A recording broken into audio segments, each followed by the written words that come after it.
여러분, 반가워요. 올해는 4월에 국회의원 선거가 있다는 거 다들 알고 있죠? 우리나라는 민주주의 국가이고 민주주의 국가의 주인은 국민이기 때문에 대통령, 국회의원, 지방자치단체장, 지방의원, 교육감까지 모두 국민들이 투표로 뽑고 있습니다. 이렇게 국민을 대표하는 사람들을 투표로 뽑는 일을 바로 선거라고 하죠. 여러분을 대표하는 사람을 뽑는 일이니 얼마나 중요한지는 더 말하지 않아도 잘 알겠죠? 이렇게 중요한 선거에는 4가지 원칙들이 있는데요. 어떤 원칙들이 있는지 함께 살펴볼까요?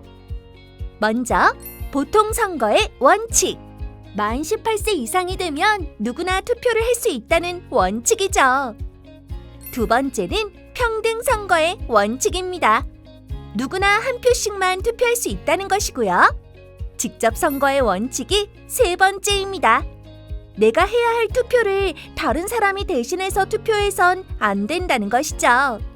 여러분이 직접 해야 한다는 점 잊지 마세요. 끝으로 비밀 선거의 원칙입니다. 여러분들이 누구에게 투표했는지 아무도 모르게 해야 한다는 건데요. 물론 누구에게 투표했는지 이야기해서도 안 됩니다. 지금부터는 투표하기 전에 알아둬야 할 것들은 무엇이 있는지 한번 살펴볼까요? 당연히 투표할 날짜와 투표소 위치를 확인해야겠죠? 투표 날짜는 인터넷 검색을 해보면 쉽게 알 수 있고 달력이나 뉴스를 통해서도 확인할 수 있습니다. 투표소의 위치는 투표 안내문이나 중앙선거관리위원회 홈페이지를 보면 쉽게 알 수 있죠. 투표하기 전에 후보자들을 꼼꼼히 살펴보는 것도 빼놓을 수 없겠죠? 후보자가 일을 잘할 능력이 있는지, 정직한 사람인지, 또 동네 사람들을 위해 좋은 생각을 갖고 있는지를 잘 알아봐야 제대로 뽑을 수 있으니까요. 그러기 위해서는 선거 벽보나 선거 공보 책자를 잘 살펴봐야 합니다. TV를 통해 방송되는 후보자 토론을 시청하는 것도 좋은 방법입니다. 투표소에 갈 때는 반드시 신분증을 가지고 가야 한다는 사실 잊지 마세요. 주민등록증, 복지카드, 운전면허증, 여권 중에 하나는 꼭 갖고 가야 합니다. 참! 학생증을 갖고 간다면 학생증에 생년월일이 적혀 있고 자신의 사진이 있어야 한다는 점 머리에 쏙 넣어두세요. 자, 지금부터는 투표하는 방법에 대해 알아볼까요? 투표하는 방법에는 크게 2가지가 있어요. 바로 선거하는 날에 투표하는 선거일 투표와 선거일에 투표할 수 없는 사람들을 위해 미리 투표하는 사전 투표입니다. 첫 번째로 선거일 투표는 말 그대로 선거일에 하는 투표를 말합니다.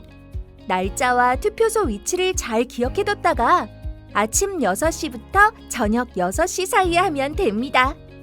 두 번째, 사전 투표란 선거일에 투표를 할 수 없는 사람이 다른 날짜에 먼저 하는 투표를 말하는데 내가 살고 있는 동네에서 할 수도 있지만 집에서 멀리 떨어진 곳에서도 투표를 할 수 있습니다.